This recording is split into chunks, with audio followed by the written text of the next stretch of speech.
All right. Hi, everyone, and welcome to the webinar. We might have some more people trickling in because we've got quite a few RSVPing, but I'm going to get started just in the sake of time. I do want to finish up within 30 minutes. You are in the right place if you are here to learn about how to build confidence in your point of care ultrasound skills and also meet credentialing standards.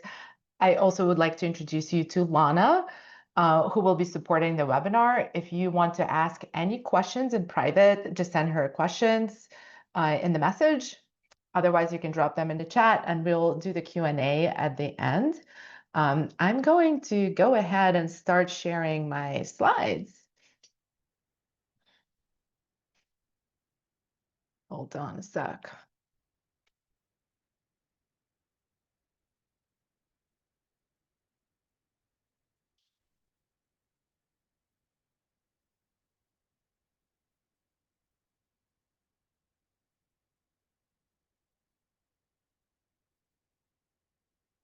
All right. So this session is really designed for two groups. One is the clinicians who've had some POCUS training in the past, and they really want to use this tool with confidence in patient care. And the other group is the administrators who are looking into bringing POCUS safely into their practice. And my name is Dr. Tatiana Havryliuk. I'm an emergency physician and founder of Hello Sono. I've been using POCUS clinically for more than 15 years in places ranging from busy New York City emergency department to Everest Base Camp. I completed my residency and ultrasound fellowship at Mount Sinai in New York and later served as ultrasound director at the Brooklyn Hospital. And I have a few fun facts about myself. Before we keep going, here I am at 17,000 feet at Everest Base Camp using POCUS in the makeshift emergency department there. And honestly, if we can use ultrasound there, I am sure we can figure out how to bring ultrasound into your practice. I'm also a proud cat mom. Those are my cats, Hunter and Sage. One of them might be featured later on in the presentation. And my most important street cred, I am currently obsessed with pickleball. So if any of you are into pickleball, type in DINK in the chat. And I can't actually see the chat, so I'll check that later. I've noticed two big gaps when it comes to POCUS adoption in urgent care, primary care, or other non-academic centers. And the first gap is provider competency. Clinicians often get some training, but there isn't a clear practical pathway to becoming confident and credentialed. And this is really what we are addressing in this webinar. The second gap is really that operational readiness, how to actually build POCUS into your practice so it's compliant and billable. And we are going to save that for a different session. So we've got two gaps. So today's agenda is to get to know you a bit. We have a few questions for you before we fully dive in. I will go over the credentialing standards that currently exist. I will present how Hello Sono can help you achieve those credentialing standards.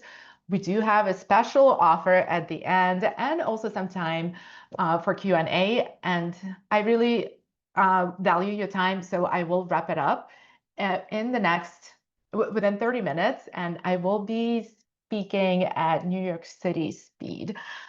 So buckle up. I actually want to go ahead and start with two questions that I'd like to answer for you. And those questions are, why do credentialing standards exist? Oh, the poll keeps coming up. I think we can be done with the poll. Take it down. Okay. Why do credentialing standards exist? And my second question is, why credential providers? And the credentialing standards exist to ensure patient safety, provider competency, and also consistency in care. So they're not rigid rules, but rather they are a framework for you to work with and adapt based on your available resources, right? So it depends on your financial resources, your staffing resources, how you end up rolling out the credentialing pathway in your institution or your practice. And so why actually credential providers, or if you're a provider, why should you be seeking credentialing? First, it proves that you have baseline skills to make clinical decisions with POCUS, so that's important. It also gives you medical legal protection. It keeps you aligned with the standards major medical organizations set. And you can also use this as a proof of training in case you ever get reviewed by payers or audited by payers if you're planning to bill for POCUS. So all of these things make credentialing super important. And credentialing standards are pretty consistent across ASAP, AFP, AIUM. Here I will share the main framework for credentialing standards, and they follow four main steps. So the first one is didactics.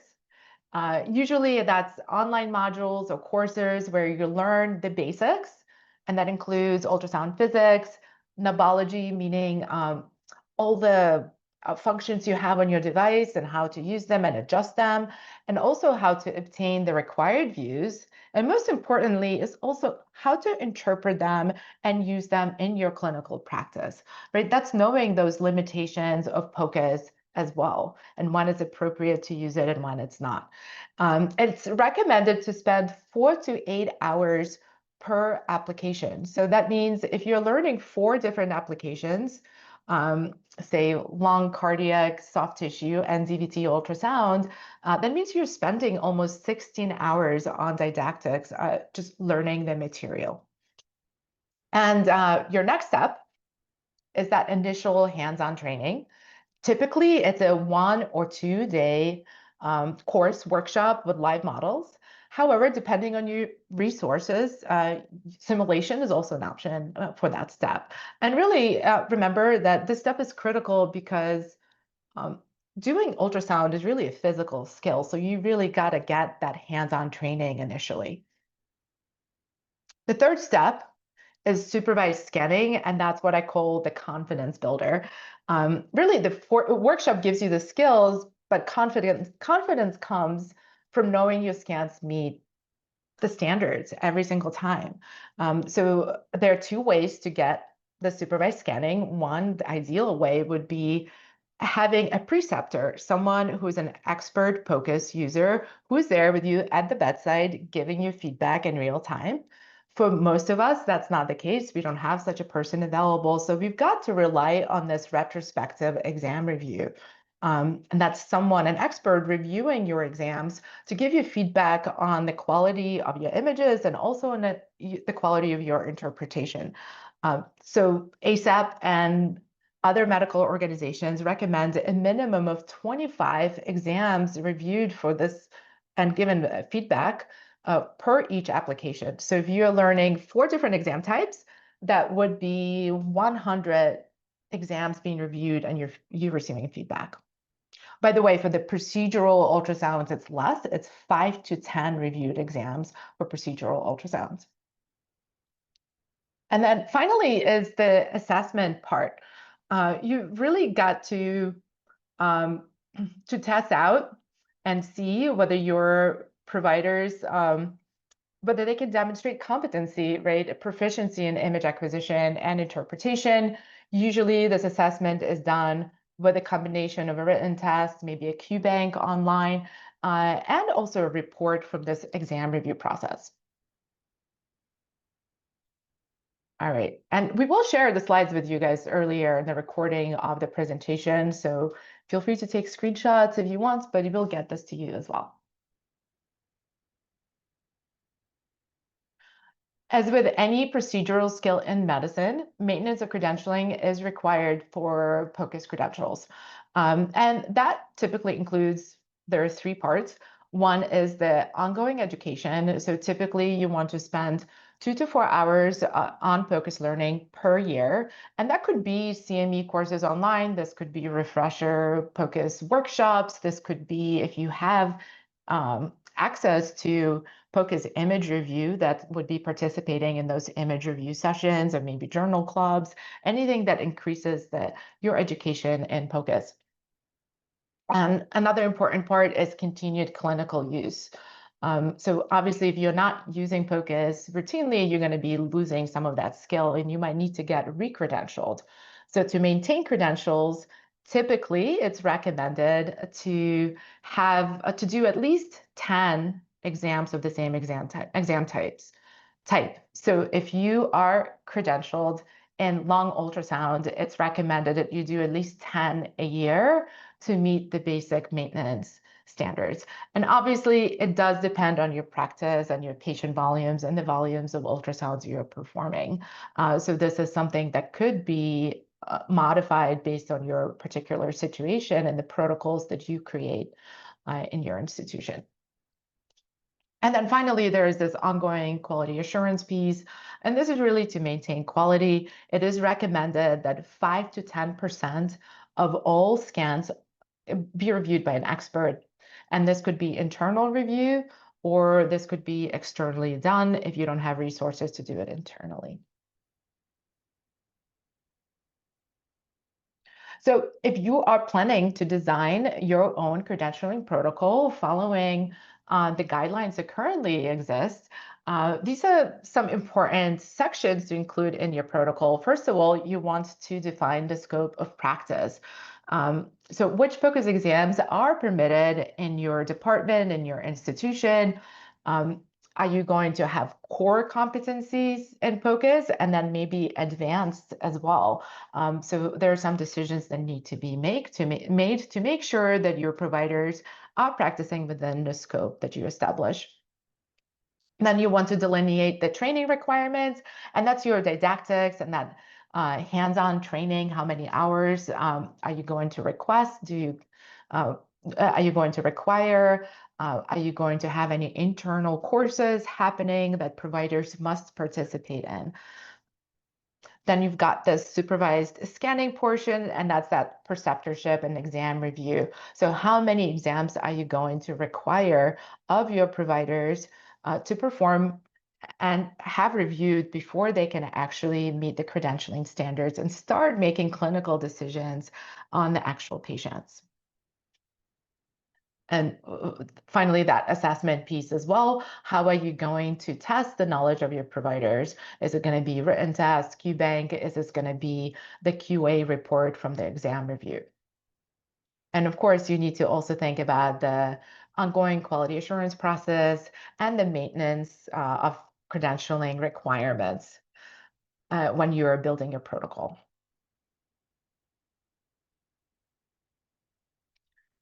I often get asked this question, what's the difference between credentialing versus certification? So I'd just like to address that here and now.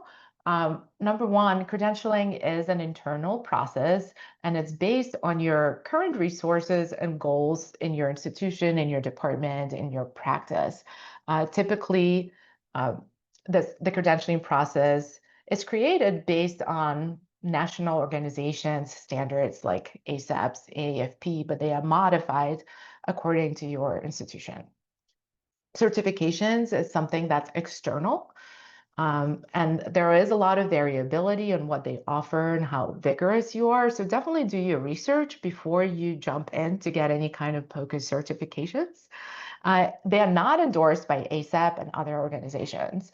However, they could be really necessary to achieve competency and could become part of your credentialing process in your practice. So there is room for certification in the credentialing.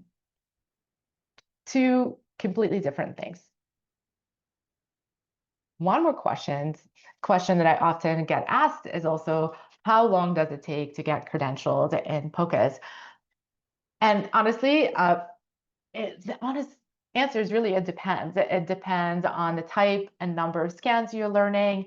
So say you're really wanting to learn soft tissue ultrasound to distinguish abscess from cellulitis. Well, that's a very simple test. And I promise you within 1 week, you can get credentialed in soft tissue ultrasound.